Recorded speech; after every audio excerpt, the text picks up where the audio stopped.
This is actually a very good question. In fact আমি এটা বলার আগে আমি আপনাকে একটা এক্সাম্পল দিয়ে শুরু করতে চাই। এটা ৩ দিন আগের কথা। আমি সকালবেলা আমার ওপিডি করছি। হঠাৎ আমার কাছে একটা ফোন এলো।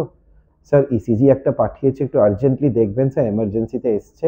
৩ ঘন্টা ধরে বুকে ব্যথা হচ্ছে, চেস্ট পেইন, এবং ক্লাসিক হার্ট অ্যাটাকের মতন ফিচার। ইসিজিতে দেখলাম বিরাট বড় একদম ইসিজি চেঞ্জেস, একদম ক্লিয়ার। আমি আর্জেন্ট ওটি নিতে হবে, অ্যাঞ্জিওগ্রাফি প্রাইমারি বলি।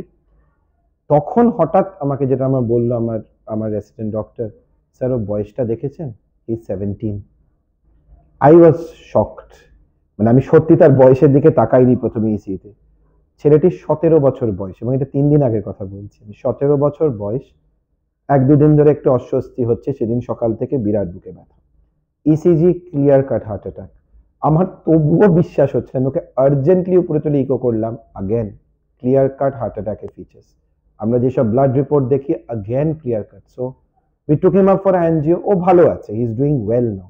বাট দ্য রিজন আমি এই কথাটা বললাম, এই যে আগেকার দিনে একটা লোকেদের মধ্যে একটা চিন্তা ছিল বা একটা রিলিফ, লোকেরা ভাবতো যে আমার বয়স তো কম, আমার 35, 40, 45, আমার কিছু হবে না, এটা তো বয়স্কদের রোগ হার্ট অ্যাটাক হওয়া। দিস ইজ অ্যাবসলিউটলি রং। এই কনসেপ্টটাই উঠে গেছে, এবং এটা সত্য কথা যে লাস্ট 3-4 বছরের মধ্যে we are seeing significantly higher. মানে আগেকার দিনে আমরা রেয়ারলি কজনকে হয়তো দেখতাম যারা 35-40-এ হার্ট অ্যাটাক নিয়ে আসছে। এখন আমি যদি 5 জনকে দেখি, তার মধ্যে 2 জন হবে যারা 40 বা তার কম বয়স। Now the question that arises is কি কারণ হচ্ছে? And I think a lot, একটা বিরাট কারণ তার মধ্যে কিন্তু হচ্ছে the changes in lifestyle that are occurring. আমাদের যারা younger generations, যারা 30s A, even early 40s or even 20s, আমি 25 বছরের ছেলেরও হার্ট অ্যাটাকের অ্যাঞ্জিওপ্লাস্টি করেছি। এদের মধ্যে না, because of the fact that in the last 4 or 5 years the concept of work from home has come in, অনেকটা সেডেন্টারি লাইফস্টাইল হয়ে গেছে। আগে অ্যাটলিস্ট লোকে অফিসে যেত, সে একটু হাঁটতো, সে একটু চলতো, সে একটু বন্ধুদের সঙ্গে কথা বলতো, একটা certain amount of physical activity থাকতো। আজকাল ওয়ার্ক ফ্রম হোম করে সে হয়তো 7 দিন বাড়ি থেকে বেরোচ্ছে না, খাচ্ছে, এক ঘর থেকে অন্য ঘর যাচ্ছে। It's a very very unhealthy sedentary life, এবং এটা ভীষণ ইম্পর্টেন্ট যে we need to get out of this. Even যদি আপনি ওয়ার্ক ফ্রম হোম করছেন, তবুও it is important for you to walk. 8 ঘন্টা 40 মিনিট দিনে ঘর থেকে বেরোন, হাঁটুন, ফিজিক্যাল অ্যাক্টিভিটি করুন। The second I think big problem that we have হচ্ছে আমাদের instant e commerce. Now why do I say instant e commerce? আপনার বাড়িতে খাবার তৈরি হয়েছে, এই খাবারটা দেখে ভালো লাগলো না, কি অসুবিধা আছে? 20 মিনিটের মধ্যে জোম্যাটো চলে আসবে।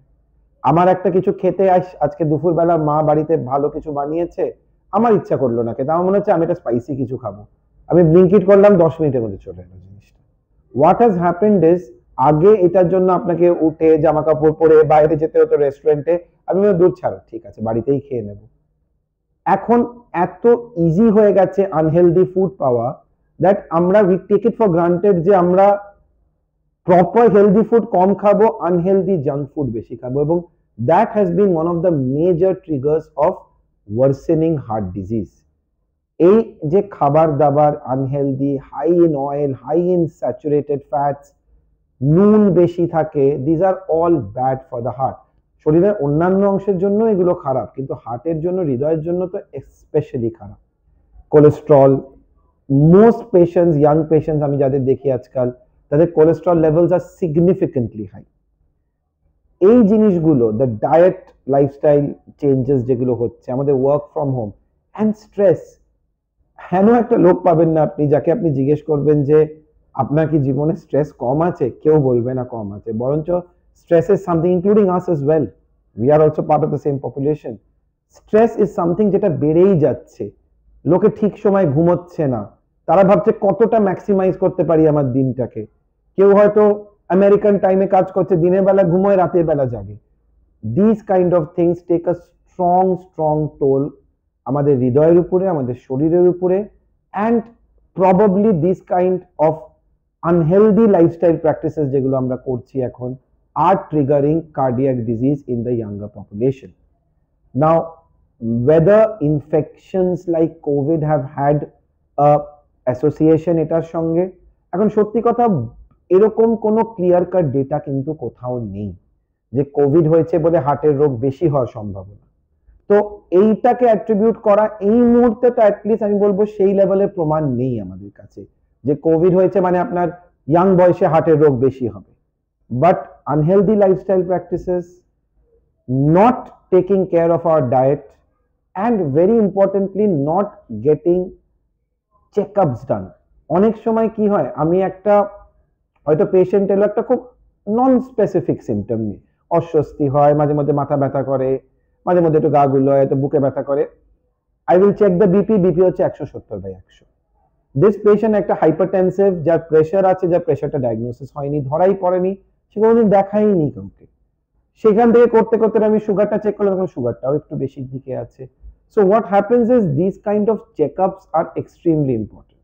আর at least after the age of 40 তো অ্যানুয়ালি এগুলো হওয়া উচিত। এই ধরনের preventive medicine can help us literally prevent অনেক events. We can prevent a lot of heart attacks which may be occurring. We can prevent a lot of heart failures which may be occurring. So একমাত্র therapeutic medicine মানে একটা ঘটনা ঘটে যাওয়ার পরে সেটাকে সামলানোর মধ্যে যতটা বেনিফিট পাওয়া যায়, ঘটনাটাকে না ঘটতে দেওয়া তার থেকে অনেক বেশি important. So it's very important to understand that there are 3 prongs to any management. কোনো কিছু ট্রিটমেন্টের 3টে অংশ আছে, একটা হচ্ছে ডায়েট, একটা হচ্ছে লাইফস্টাইল এন্ড এক্সারসাইজ, আর একটা হচ্ছে মেডিসিন এন্ড ট্রিটমেন্ট। কোনো একটা করলাম অন্য দুটো করলাম না, কখনোই আপনাকে হেলদি করতে পারবে না। So this is what I really believe about it.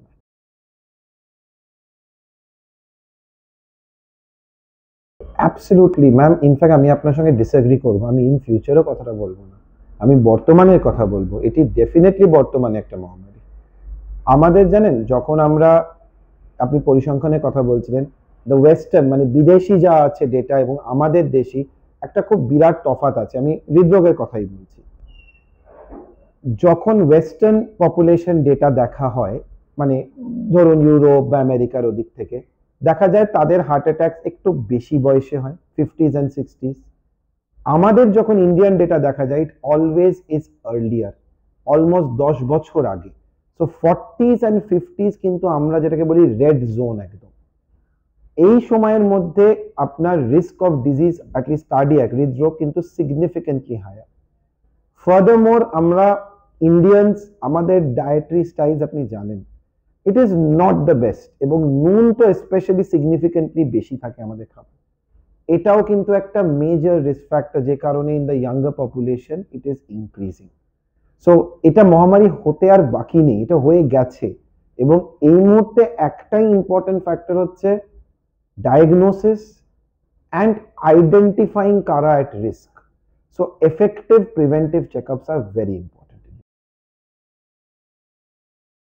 Ma'am, in fact, I will tell you, আমরা একটা we had a group discussion, endocrinologist মানে যারা সুগার দেখেন, ডায়াবেটিস দেখেন, আমরা যারা কার্ডিওলজিস্ট, all of us, আমরা ডাক্তাররা খুব কম জিনিসে এগ্রি করি, কিন্তু all of us agreed on one point কি at least as simple as something যে কোলেস্ট্রল লেভেলটা, বাজে কোলেস্ট্রল এলডিএল 18 বছর বয়সে ইন এভরি কলেজ অ্যাডমিশন সেটা ম্যান্ডেটরি হবে, এটা আপনার রেকর্ডে থাকা উচিত। তাহলে কি হবে, আমরা অনেক কম বয়স থেকে আইডেন্টিফাই করতে পারবো কারা অ্যাট হাই রিস্ক। সো আমার মনে হয় there is no really very low age for this, even as early as starting college, 18-19 বছর বয়স, ওই সময়টাতে is a very good time যেখান থেকে অ্যাটলিস্ট কোলেস্ট্রল দেখা, বিপিটা একটু রেগুলার চেক আপ করা, 3-4-5 বছর অন্তর অন্তর সুগারটা একটু দেখা। It's important to catch them young rather than allowing যে রোগটা বাড়ুক।